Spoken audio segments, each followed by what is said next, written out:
Marcus is 24 years old. First real paycheck. First time the number in his bank account has more than one comma. Not rich money, not quit your job money, but real, actual adult money. And he has been waiting for this moment his entire life. He grew up watching his dad drive a busted Chevy that shook at highway speeds. He took the bus to his first job interview. He wore the same shoes to 3 different college orientations. And now, he can finally have something that says, "I made it." So he walks into that dealership on a Saturday afternoon with his credit score freshly checked and his chest slightly puffed out. And when he slides into that Dodge Charger, leather seats, that new car smell, the kind of quiet hum that feels expensive, something unlocks in him. He thinks, "This is who I always was. I just finally have the proof." The salesman comes back. The number is $880 a month, 72 months, 8.5% APR. Marcus signs. And for about 3 weeks, everything was perfect. And then it quietly started costing him everything. This is where the story begins. Welcome to WealthSimplify, where we make money simple enough for anyone to understand.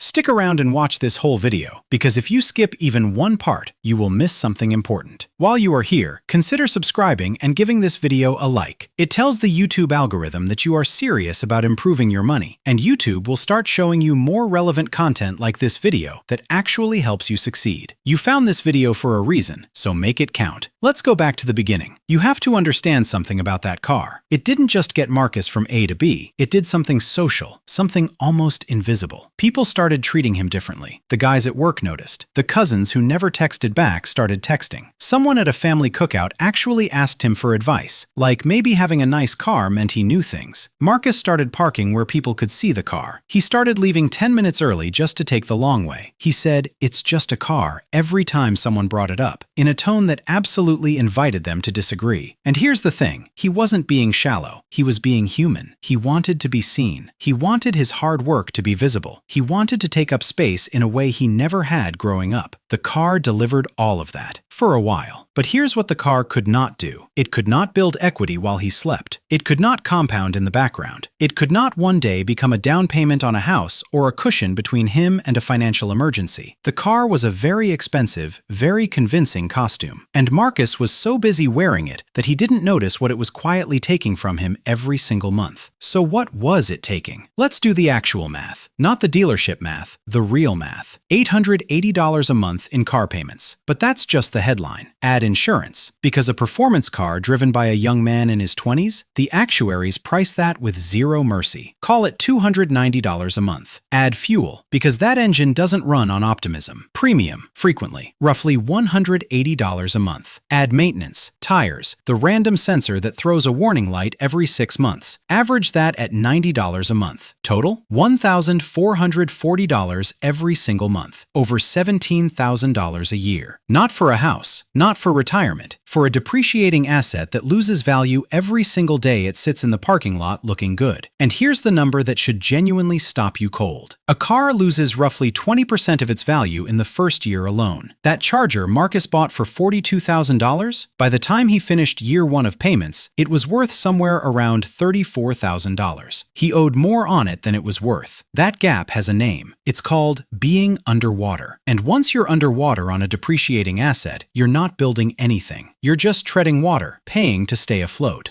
Now, Sarah. Sarah has a 7-year-old Toyota, dented bumper, 0 social media attention. Sarah's car payment, $240 a month. Her insurance, $110. She invested the difference, $1,090 every single month into a basic index fund. Nothing fancy, no picking stocks, no crypto, just steady, boring, automatic investing. We'll come back to what happened to that money. But first, let's talk about the moment Marcus's story changed. Month 34. It's a Tuesday. It's late. Marcus is sitting in the Charger in the parking garage of his apartment building. Engine off. Just sitting. He found out that afternoon that his coworker James, Quiet James, who nobody has ever once talked to about a car, just closed on a house, has a yard, has a mortgage building equity instead of a car loan draining it. James makes $6,000 less a year than Marcus. So Marcus does what he's been avoiding for months. He opens every account he has on his phone in the dark, and he looks at all of them at once. In 34 months, he has paid $29,920 toward the car. The car is currently worth worth approximately $24,000. He still owes $28,000 on the loan. He is nearly $34,000 behind on an asset that will never pay him back. And then he does one more calculation. The one that really guts him. If he had bought the used car, Sarah's path, and invested the difference starting at 24, by the time he turned 30, at a historical average market return of 10%, he'd be looking at somewhere between $80,000 and $90,000. That's not a fantasy number. That's what boring, consistent investing does when you start young and leave it alone. That's a down payment. That's a safety net. That's the kind of money that gives you options instead of obligations.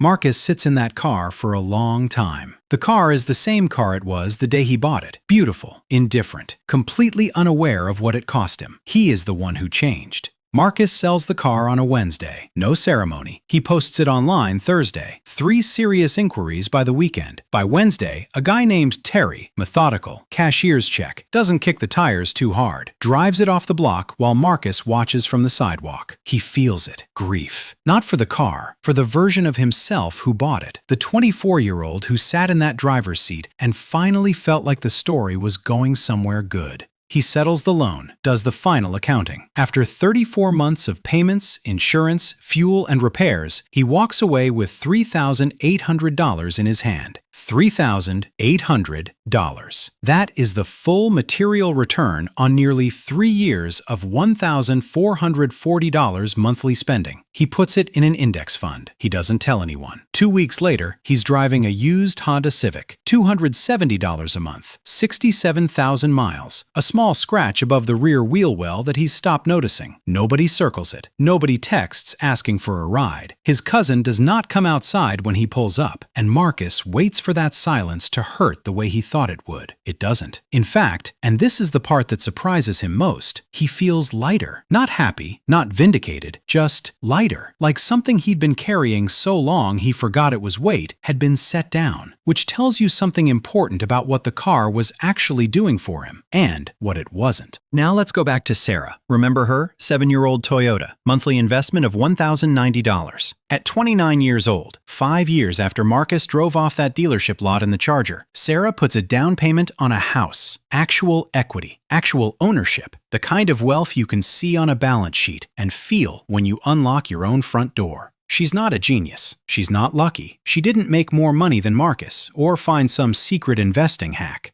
She just asked a different question. Marcus asked, "What does this say about me?" Sarah asked, "What does this build for me?" One question is about the audience watching you. The other is about the future waiting for you. And the brutal truth about car payments, about any status purchase financed over years, is that they are answers to the first question. Expensive, monthly, depreciating answers. The years between 24 and 30 are not just important because of what you earn, they're important because of what you let compound. In the math of building wealth, time is the ingredient money can't buy back. You can always make more money. You cannot make more 25-year-olds. Here's what I want you to walk away with today. The desire to be seen, to take up space, to have something beautiful, to finally feel like you arrived. That is not a character flaw. That is one of the most human things there is. But a car payment is the most expensive way to rent that feeling, because the feeling fades. The payment doesn't. Before you sign anything with a monthly number on it, ask yourself 2 questions. 1, am I buying this to express who I am or to perform who I want to be perceived as? 2, what could this money build if I let it compound instead? The version of you who has options 5 years from now, who can say yes or no to things based on what you want, not what you owe, that version is built in the decisions nobody claps for. It's built in the used car, in the automatic transfer, in the boring index fund growing in the background while everyone is at the party talking about someone else's rims. You don't need a better car. You need a better question. If this video made you think, hit that like button and subscribe to WealthSimplify. We put out new videos every week breaking down exactly how money works in plain language. No jargon, no gatekeeping. Your future self is watching. Make it count. I will see you in the next one.